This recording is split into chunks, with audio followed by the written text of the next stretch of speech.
فیصل آباد کے گھنٹہ گھر چوک میں پی ٹی آئی کارکنانوں اور پولیس کے درمیان تصادم ہوا، جس کے نتیجے میں 500 سے زائد افراد کو حراست میں لے لیا گیا۔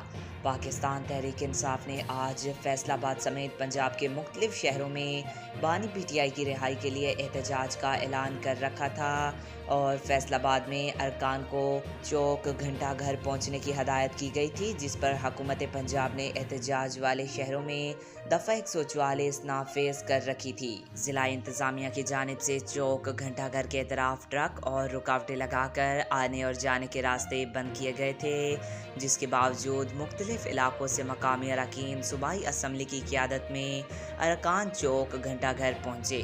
اس دوران کارکنوں کو روکنے کی کوشش کی گئی تو مظاہرین اور پولیس کے درمیان جھڑپیں شروع ہو گئیں۔ کارکنوں کی جانب سے پولیس پر پتھراؤ کیا گیا اور جوابی طور پر پولیس نے مظاہرین کو منتشر کرنے کے لیے آنسو گیس کی شیلنگ کی۔ پولیس نے اس موقع پر دفعہ 144 کی خلاف ورزی کے الزام میں پی ٹی آئی کے 9 اراکین صوبائی اسمبلی اور 500 سے زائد کارکنان کو حراست میں لیا ہے، جن کے خلاف قانونی کارروائی عمل میں لائی جا رہی ہے۔ پولیس نے پی ٹی آئی کے ممبران پنجاب اسمبلی خیال کاسترو اور اسد محمود کو بھی حراست میں لیا ہے۔ پولیس کا کہنا ہے کہ حراست میں لیے گئے افراد کے خلاف دفعہ 144 کے تحت کارروائی کی جا رہی ہے۔